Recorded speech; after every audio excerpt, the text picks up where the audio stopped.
À l'école, on nous apprend que le paganisme a lentement disparu de lui-même après que l'Empire romain s'est converti au christianisme et que ce fut un processus assez rapide, harmonieux et surtout volontaire. Que après l'empereur Constantin et sa dynastie, et après l'empereur Théodose et sa dynastie, les gens ont simplement réalisé par eux-mêmes que les voies du paganisme étaient erronées, et se sont convertis de leur propre gré. Et donc que l'Empire romain s'est rapidement converti de sa religion ancienne et traditionnelle à la nouvelle religion du Christ. Mais l'un des objectifs de cette chaîne est de montrer que cette transition n'était ni pacifique ni rapide, et surtout qu'elle n'était pas volontaire. Et en fait, un groupe remarquable de personnes dans l'Empire romain a en réalité résisté à la christianisation pendant des centaines d'années. Et vous trouveriez des adorateurs de Zeus, d'Apollo et d'Athéna, même au Xe siècle après Jésus-Christ.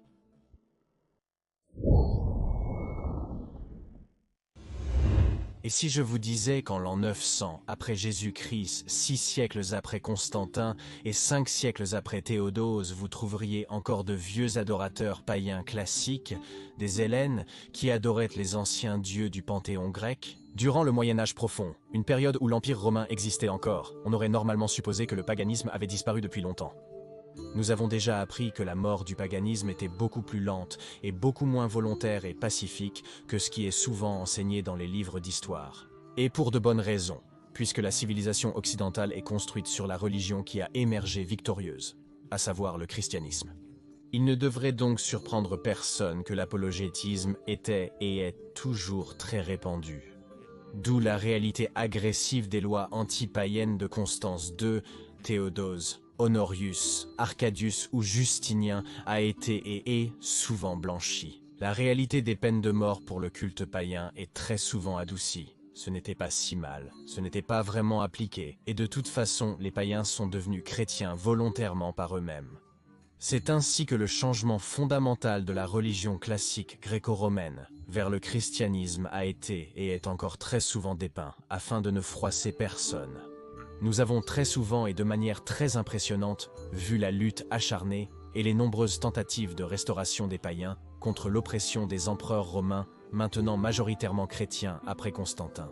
Comment ils ont résisté aux lois anti-païennes pendant des siècles. Julien l'Apostate est bien sûr l'exemple le plus célèbre de cette résistance et du désir de rétablir l'ancienne religion gréco-romaine comme la religion principale de l'Empire. Mais nous avons découvert qu'il y avait eu plus de tentatives de ce genre. L'usurpateur romain occidental Eugénius, par exemple, a révoqué les lois anti-païennes des empereurs romains orientaux. Les temples à Rome ont été ouverts, pour l'une des dernières fois jamais. Ensuite, l'usurpateur romain occidental Ioannes, qui a régné pendant 2 ans après la mort d'Honorius, était peut-être un païen secret comme Eugénius, essayant de restaurer le paganisme à l'ouest. Ensuite, Marcellinus de Dalmatie était ouvertement païen, et Anthemius avait probablement des sympathies païennes. Selon Damas, il avait même prévu de rouvrir le temple de Jupiter à Rome au début des années 470 après JC. Puis l'usurpateur romain de l'Est, Illus, a obtenu le soutien de nombreux païens, dont il y en avait encore beaucoup jusqu'en 484 après Jésus-Christ dans l'Empire romain d'Orient. Même sous Justinien au milieu des années 500, nombreux étaient encore les païens de l'Empire romain d'Orient. Il y avait encore des persécutions anti-païennes, ce qui signifie qu'à cette époque, il devait encore y avoir suffisamment de païens pour que l'empereur romain impose une christianisation agressive. Mais après le 6e siècle, après Jésus-Christ, le nombre de païens a diminué et diminué parce que toutes les renaissances païennes avaient échoué. Et après 250 ans d'oppression et de persécution constante, même les païens les plus endurcis ont commencé à se fatiguer à un moment donné. Il y avait une raison pour laquelle les païens étaient constamment anti-païens. Un groupe exceptionnel de personnes a résisté bien plus longtemps que les autres, non pas pour quelques décennies de plus, mais pendant des siècles. Ils étaient appelés les Maniates. Ils vivaient sur la péninsule de Manie, d'où ils tirèrent leur nom. Manie signifiant sec ou stérile. Et en effet, la géographie très isolée et particulière de la péninsule de Manie est ce qui a permis aux Maniates d'échapper à l'emprise des empereurs agressivement anti-païens à Constantinople. Et si vous êtes un passionné de Rome comme moi, et il y a de fortes chances que vous le soyez si vous regardez cette vidéo, alors vous pourriez être intéressé par les incroyables bagues et autres accessoires romains que la boutique SPQR est en train de créer. Ils confectionnent des bagues de légionnaires, des bagues thématiques, des répliques de pièces, statues, pendentifs, attributs et terres cuites. Et le plus incroyable, c'est qu'ils fabriquent chaque pièce à la main. C'est vrai, c'est du matériel fait à la main de haute qualité. Sans aucun doute, c'est le meilleur cadeau pour vous, ou pour un amateur de Rome que vous connaissez. J'ai mis le lien vers leur boutique dans la description de la vidéo et dans le commentaire épinglé, et avec ce lien, vous pouvez obtenir une remise de 10% sur chaque achat si vous tapez le code de remise Maiorianos. Alors allez vérifier leur assortiment, c'est vraiment incroyable. Alors que l'Empire romain d'Orient commençait à décliner après les désastres du 7e siècle, lorsqu'il a commencé à se réduire massivement, l'emprise des autorités romaines d'Orient s'est également affaiblie. Et cela, combiné à l'isolement de la péninsule de Manie, entourée de hautes montagnes et donc principalement accessible par la mer, a permis aux magnates de vivre dans des villes très difficiles d'accès, qui ont donc naturellement échappé plus facilement à l'emprise des autorités romaines d'Orient. Ils vivaient dans des villages fortifiés et des tours d'habitation à proximité de la mer, mais parfois aussi entourés de hautes chaînes de montagnes et difficiles d'accès. Mais néanmoins, certaines églises ont été construites à partir du milieu à la fin du IVe siècle, et certains des magnates se sont effectivement déjà convertis au christianisme. Le célèbre monastère de Panaia Iatrissa a été construit à la fin du IVe siècle. C'était à l'origine un temple dédié à Athéna. En 382 après Jésus-Christ, le prêtre en chef du temple s'est converti au christianisme et ainsi l'ancien temple d'Athéna a été transformé en église. Ce qui est arrivé au temple, s'il a été détruit et qu'une église a été construite par-dessus, ou s'il a simplement été transformé en église, nous ne le savons pas.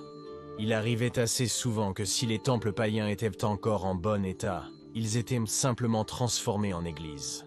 À partir de ce centre maintenant chrétien dans la région de Laconie, la christianisation de la péninsule du Péloponnèse dans le sud de la Grèce. Mais les magnates se sont révélés étonnamment résistants à la conversion. Comme les magnates étaient plus difficiles à atteindre, moins de missionnaires chrétiens sont venus dans la région, et donc les tentatives de christianisation étaient moindres. Mais cela ne pouvait pas être la seule raison pour laquelle les magnates ont résisté. Et en effet, les magnates revendiquaient un héritage des célèbres anciens Spartiates, ce qui les rendait naturellement probablement encore plus obstinés et encore plus traditionnalistes que d'autres groupes de personnes dans la région de la Grèce dans l'Empire romain d'Orient. Et veuillez envisager de soutenir cette chaîne via Patreon ou l'adhésion à YouTube, car j'ai vraiment besoin de votre aide pour pouvoir continuer ce travail sur l'histoire romaine tardive. Sans votre soutien, je ne sais pas combien de temps je peux continuer cette chaîne, car comme vous pouvez l'imaginer, l'algorithme de YouTube ne favorise pas exactement un sujet de niche comme l'histoire romaine tardive. Alternativement, achetez mes produits dérivés ici sur YouTube pour soutenir la chaîne. J'ai créé une boutique de produits dérivés avec des articles romains tardifs, cool, drôles ou étranges, que vous pouvez acheter directement ici via YouTube dans la description de la vidéo. Merci beaucoup. À partir du début du 7e siècle, l'Empire romain d'Orient s'est trouvé confronté à d'énormes désastres. Les Balkans ont été envahis par les Slaves, et le Moyen-Orient et l'Égypte ont été perdus au profit du califat musulman en progression. Un empire slave particulier était la tribu slave, les Melingoi, installés sur les pentes du mont Tigétos, juste au nord de la péninsule de Manie, coupant ainsi les magnotes des Grecs chrétiens et les isolant encore plus. D'autant plus que cette tribu slave était elle-même composée de non-chrétiens à cette époque. Alors que l'Empire romain d'Orient déclinait davantage et entrait dans son âge sombre, les magnotes ont ainsi pu échapper aux tentatives de conversion de Constantinople, étant donné que Constantinople se battait souvent pour sa propre survie et devait donc s'occuper de questions plus pressantes. Ainsi, les magnotes ont continué à vénérer Zeus et les anciens dieux grecs au 7e, 8e et 9e siècle bien entrés dans le Moyen Âge, où nous penserions normalement que tous les païens avaient été convertis à ce moment-là. C'est pour moi une preuve assez définitive que si la christianisation n'avait pas été imposée par les empereurs romains d'Orient, le paganisme n'aurait jamais été éradiqué en Europe et aurait simplement continué à exister sans interruption, même jusqu'à l'époque moderne. Maintenant, bien sûr, il est redécouvert, mais les magnotes sont la preuve que tous les païens n'ont pas simplement choisi de se convertir au christianisme de leur propre gré, bien au contraire, comme on peut le voir, et que certains d'entre eux ne se sont vraiment convertis que lorsqu'ils y ont été forcés. Dans tous les cas, les Maniotes ont ensuite été mentionnés par l'empereur Constantin VII, qui a régné de 913 à 959 après Jésus-Christ. Dans son œuvre de Administrando Imperio, il a écrit « Sachez que les habitants du château de Maïna ne sont pas de la race des Slaves susmentionnés, mais des anciens Romaioi, qui jusqu'à présent sont appelés Hellènes par les habitants locaux, en raison de leur idolâtrie et de leur adoration des idoles comme les anciens Grecs, et qui ont été baptisés et sont devenus chrétiens sous le règne du glorieux Basile. L'endroit où ils vivent est sans eau et inaccessible, mais a des oliviers dont ils tirent une certaine consolation. » Constantin VII affirme que les Maniotes ont été entièrement convertis au christianisme pendant le règne de Basile Ier, donc entre 867 et 886 après Jésus-Christ. Mais les preuves archéologiques, ainsi que les preuves issues de textes anciens, indiquent une christianisation plus lente et une date plus tardive pour l'acceptation totale du christianisme. Même au Xe siècle après Jésus-Christ, il y avait encore un grand nombre de Maniotes qui adoraient les anciens dieux, comme l'avaient fait leurs ancêtres, dont ils prétendaient toujours descendre des anciens Spartiates. Dans la seconde moitié du Xe siècle, Nikon le Métanoite, un missionnaire chrétien qui avait prêché sur l'île de Crète, est venu sur la péninsule du Mani. Il y a prêché pendant près de 30 ans et est mort en l'an 998. Il a réussi à convertir de nombreux Maniotes au christianisme.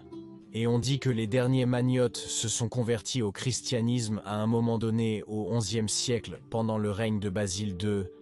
Il est absolument fascinant que les Maniotes aient réussi à résister si longtemps. Et c'est vraiment seulement grâce à une combinaison de circonstances improbables qu'ils ont réussi à rester païens pendant 600 ans de plus que la plupart de leurs compatriotes grecs. Même après être devenus entièrement christianisés, ils étaient toujours un groupe de personnes très indépendants, se livrant souvent à la piraterie et aux querelles, et résistant à être soumis par les conquérants ultérieurs, tels que les Ottomans. Par exemple, lors de la révolution grecque du XIXe siècle, les Maniotes ont été les premiers Grecs à déclarer la guerre à l'Empire ottoman.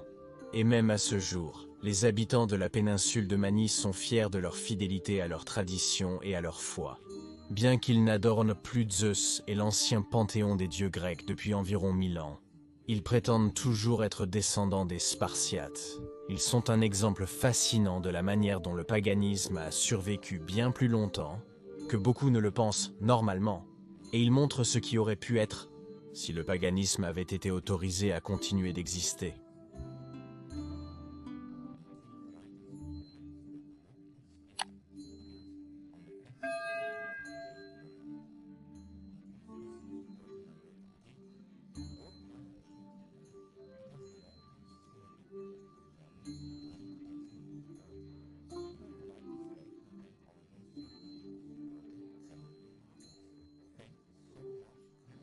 Pour votre généreux soutien, c'est vraiment grâce à des personnes généreuses comme vous que cette chaîne est même possible.